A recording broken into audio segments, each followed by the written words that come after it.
কৃষ্ণ এ ৰাম স্মৰণ মাতকে যিহেতু দুঘোৰ সংসাৰ দুখ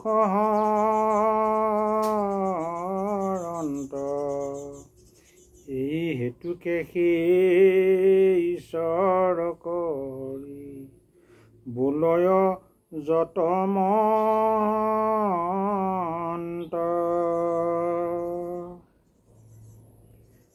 সোঁৱৰণ কৰাৰ লগে লগে সংসাৰ মহাদুখ হৰণৰ কৰে বাবেই ঈশ্বৰ মহন্তই সকলোকে হৰি বোলে। জন্ম মৃত্যু জৰা এই তিনি দুখ আধ্যাত্মিক আধ্যাভৌতিক এই তিনি তাপ দূৰ কৰে কেৱল হৰিয়ে। কৃষ্ণ ইয়ে ৰাম আত্মাৰূপে জানা ইটো জগতত আচন্ত হুয়া প্ৰবেশ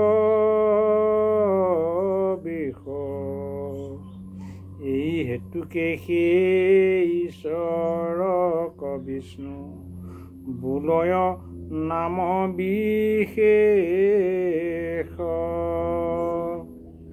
জগতত আত্মাৰূপে সকলোতে ব্যাপী থকাৰ বাবে ঈশ্বৰক বিষ্ণু বোলে, অৰ্থাৎ বি শব্দৰ প্ৰৱেশ কৰা। ভগৱন্তই আত্মাৰূপে সকলোতে প্ৰৱেশ কৰি থকাটোকে ঈশ্বৰক বিষ্ণু বোলে। ইয়ে ৰাম ইন্দ্ৰিয় বৰ্গত যিহেতু ঈশ্বৰ আচন্ত হুয়া প্ৰবেশ যতক মহন্ত সকলে বোলয় ঈশ্বৰক হৃষিকেশ।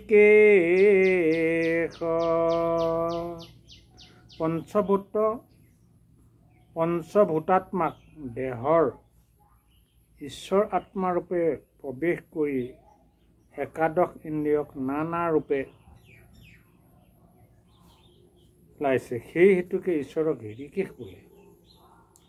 ইয়ে ৰাম অন্তৰ্যামী ৰূপে যিহেতু জীৱক দুখ সুখ দুখ ভুঞ্জাৱন্ত এতে কেশে পৰ আত্মা নাম ধৰি আচন্ত প্ৰভু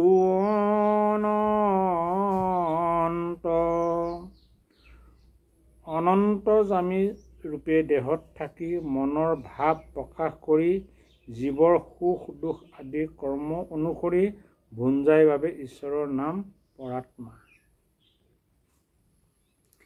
ইয়ে ৰাম পৰম ঈশ্বৰ স্বৰূপে জীৱৰ আচন্ত হুয়া আশ্ৰয় এতেকে তাংক বুলি নাৰায়ণ নামৰ জীৱনময়।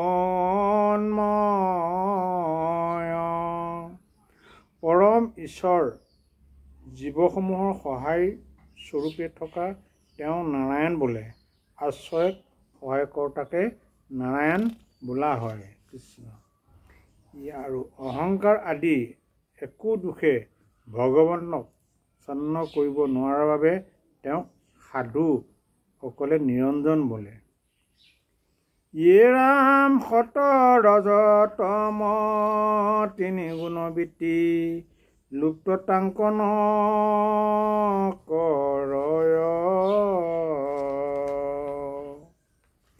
হে ৰাম সেই কাৰণে বেদ শাস্ত্ৰ গণে বোলে তাংক নিৰাময়। ঈশ্বৰ সত ৰজ তম এই তিনিটি বৃত্তি অগোচৰ, সেইবাবে বেদ শাস্ত্ৰই তেওঁক নিৰাময় বা নিৰ্গুণ বোলে। ইয়ে ৰাম যতক প্ৰকৃতি আকাৰৰ বৰ্জিত ভুলন্ত যিহেতু হৰি সেই হেতুকে সেই নিৰাকাৰ নাম আচন্ত ঈশ্বৰে ধৰি। ঈশ্বৰক চত্ম চক্ষুৰে দৰ্শন কৰিব পৰা কোনো আকৃতিয়েই নাই, সেইবাবে তেওঁক নিৰাকাৰ বোলে। মা পদে লক্ষ্মী দেৱীকে বোলয় তাহান স্বামী এতে কেশে তাংকে বোলয় মাধৱ মহাজন নিৰন্তৰ। মা শব্দই লক্ষীদেৱীকে বোলে। ভগৱতই তেওঁ স্বামী, গতিকে তেওঁকে মাধৱ বোলে। মা শব্দৰ লক্ষী, ধৱ শব্দই স্বামী, লক্ষ্মী স্বামীৰ বাবে মহন্তসকলে মাধৱ বোলে। জনা দেৱী মায়া দেৱীকে বোলয় ভক্তিৰ মায়া মদন। এই হেতু কেশে জনাৰ্দনৰ নাম ধৰি আছা ভগৱন্ত। জনা শব্দই মায়াৰ অধিষ্ঠিতি দেৱীক বুজায়। ভগৱন্তই ভকতৰ মায়া বিনাশ কৰিব পাৰে, সেইবাবে তেওঁৰ নাম জনাৰ্দন। ৰাম মধুমতী মায়া উত্তম কৰায়া আছে যত জীৱগণ। ভক্তৰ মায়াক প্ৰীতি নিমিত্তে বোলয় মধুসূদন। যি মায়াত আবদ্ধ হৈ জীৱ বলীয়া হৈ পৰিছে তাকে মধুমতী মায়া বোলে।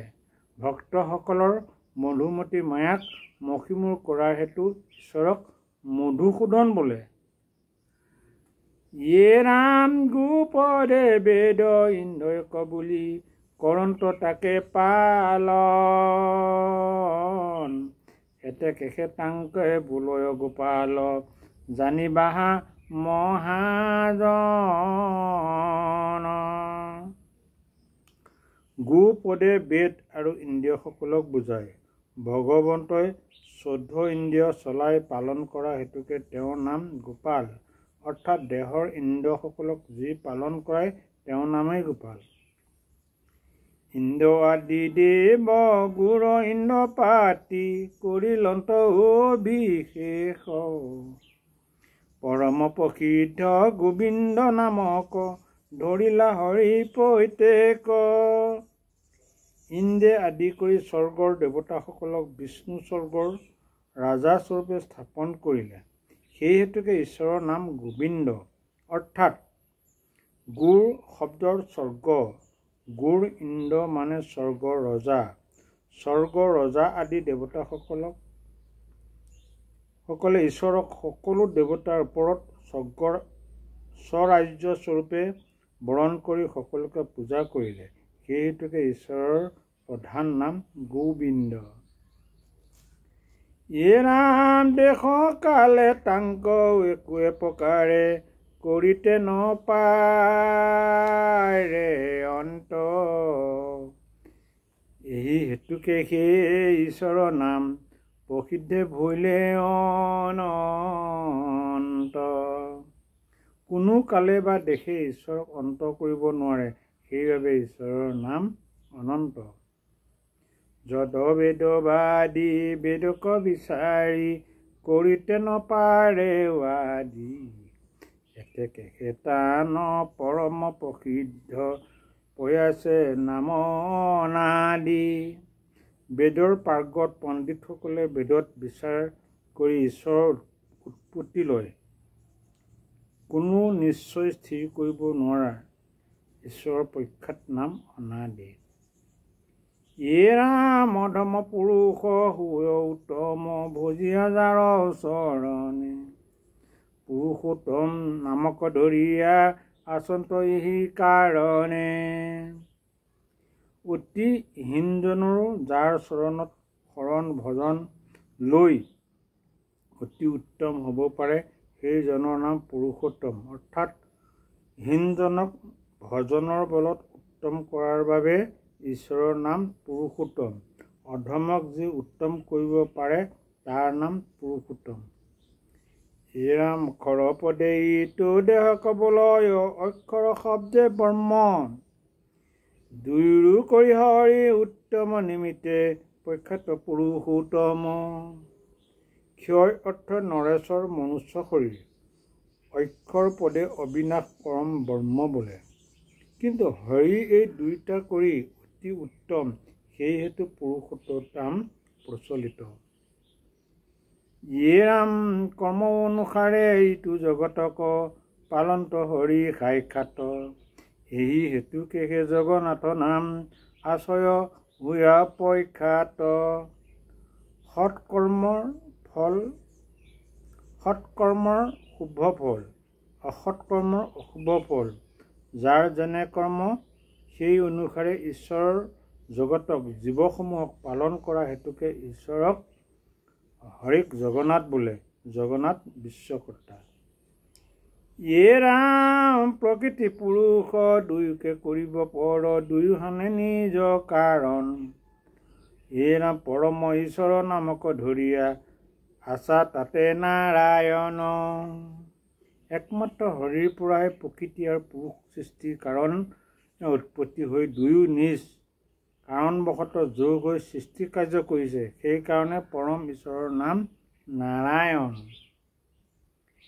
ইয়ে নাম ঈশ্বৰৰ সেৱা কৰন্ত জীৱৰ গোচৰ মায়া ভ্ৰম ব্ৰহ্মপদে শুদ্ধ জীৱক বোলয় ঈশ্বৰ পৰম বৰ্ম। ঈশ্বৰক সেৱা কৰোঁতে মনুষ্যৰ ঘোৰ মায়া ভুলবোৰ আঁতৰি শুদ্ধ তত্ত্ব জ্ঞান লাভ হ'ব পাৰে। সেইবাবে জীৱক শুদ্ধ ব্ৰহ্ম বোলে আৰু ঈশ্বৰক পৰম ব্ৰহ্ম বোলে। ঈশ্বৰক সেৱা কৰোঁতা ভুল আঁতৰি গৈ জীৱ শুদ্ধ ব্ৰহ্ম হয়।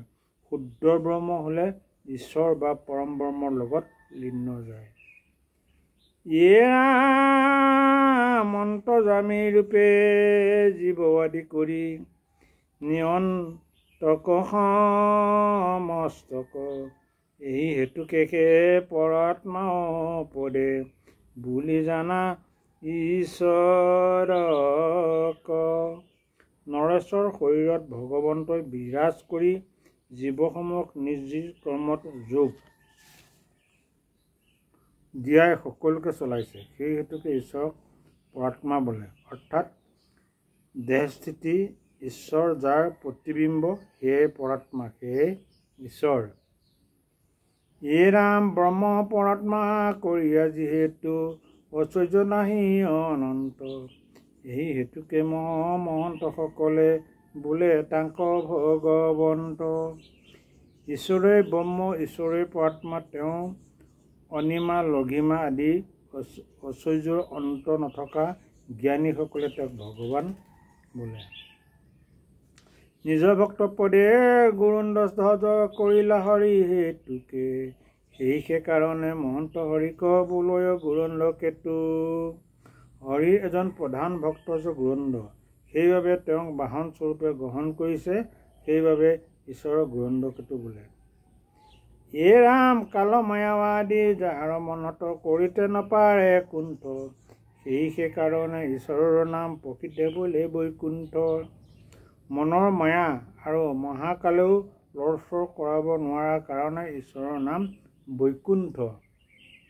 জগতক কৰি আচন্ত নিবাস জগতে তাতে ৰময় এতে কেশে তাংক বুলিয় বাসুদেৱ নাম ইটো অন্ময়।